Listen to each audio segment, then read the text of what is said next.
Bird freedom campaign की 9वीं वर्षगांठ के अवसर पर 10 सितंबर शनिवार को सनशाइन प्राइम में एक संवाददाता सम्मेलन का आयोजन किया गया। इस संवाददाता सम्मेलन को बर्ड फ्रीडम कैंपेन के फाउंडर विपिन कुमार जैन और को फाउंडर रुचिका जैन ने संबोधित किया। विपिन कुमार जैन ने बताया कि इस वर्ष से 40 अधिक स्कूली बच्चों ने एक बहुत बड़ी चित्रकला प्रदर्शनी का आयोजन किया गया है, जो 3 दिन से अनवरत चल रही है।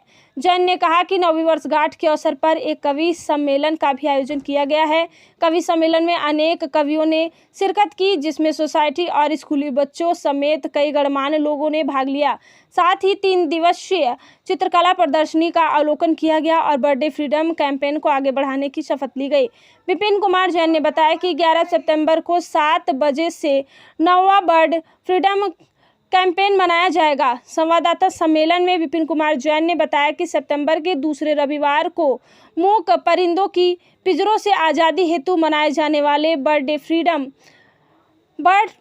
डे आम जनता से इस मुहिम में जुड़ने की अपील करता है। जैन ने बताया कि इस अभियान के तहत जयपुरवासी मैं कभी किसी पक्ष को कैद नहीं रखूंगा की शपथ लेते हैं। जैन के अनुसार अब तक इस अभियान से लगभग 10 लाख से ज़्यादा लोग जुड़ चुके हैं एवं पक्षियों को कैद में नहीं रखने की शपथ ले चुके हैं।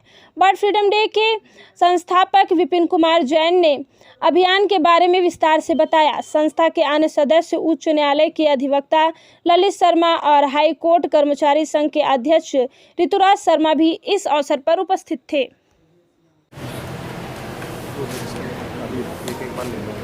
क्या एक सेकंड आप नहीं रुको, आ जाओ इधर आ जाओ।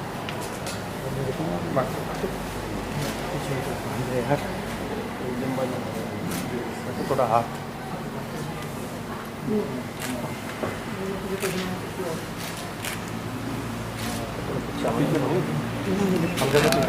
सभी को नमस्ते। देखिए, उद्देश्य अपना यही है कि जहाँ जहाँ भी पंछी पिंजरों में बंद हैं उन तक ये बात पहुँचानी कि पंछियों को पिंजरों में कैद ना रखें। प्रकृति ने उन्हें पंख दिए हैं, उन्हें उड़ने के लिए बनाया है उन्मुक्त गगन में, तो उन्हें उड़ने के लिए खुला आसमान दें। और जिन्होंने भी पंछियों को कभी पिंजरे में कैद नहीं करा, तो हम क्या करते हैं, जाने अनजाने में कभी रास्ते में देख लिया, बच्चे ने जिद करा तो पंछी खरीद लेते हैं। हमारा कोई उद्देश्य नहीं होता, मनोरंजन होता है सिंपल, पर हमारा मनोरंजन और उसकी जीवन का पूरा मतलब संकट में आ जाता है, वो उड़ना ही बंद कर देता है। तो मेन उद्देश्य ही यही है कि अधिक से अधिक जनमानस को इस बात से बताना कि पंछियों को पिंजरों से मुक्त रखें, उन्हें उन्मुक्त गगन में उड़ने दें। इसी उद्देश्य से क्या जागरूकता कार्यक्रम किस तरह का अपना, इसी उद्देश्य से हर साल बर्ड फ्रीडम डे मनाया जाता है सितंबर माह के दूसरे रविवार को, सेकंड संडे ऑफ सितंबर को।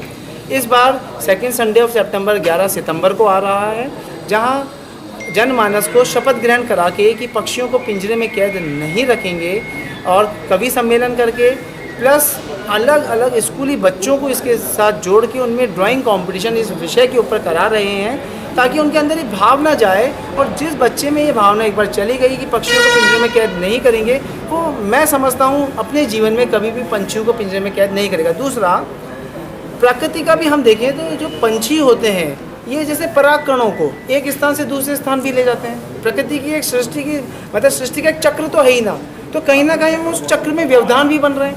और कहीं ना कहीं देखिए, पूर्ण रूप से मैं भी नहीं बोल सकता हूँ, पर कहीं ना कहीं यदि हम जितना प्रकृति को डिस्टर्ब करेंगे तो उसका असर हमारे ऊपर भी आएगा नेगेटिव। पिंजरों से आज़ाद करवाने का आपने प्रयास किया, मुहिम आपने चलाई। देखिए, पिंजरों से आज़ाद कराने के लिए रिक्वेस्ट मैंने कई लोगों से करी है। इनफैक्ट जो शॉपकीपर्स होते हैं उनसे भी मैंने रिक्वेस्ट करी है कि भाई आप दूसरा बिजनेस क्यों ना कर लेते हैं, पर अपने पास केवल यही चीज़ है कि दूसरा बिजनेस अपन उससे रिक्वेस्ट कर सकते हैं। हो सकता है आज उसको बात क्या रात पर सारे पंछी है ना बंद भी रहते हैं। आप यदि देखेंगे तो शॉपकीपर से जब हम बात करते हैं कि भाई आप रात को दुकान भी बंद कर जाते हैं, अब वो वैसे ही पिंजरे में बंद है और रात को दुकान के बाद और अंदर घुट रहा है और अंदर घुट रहा है और अंदर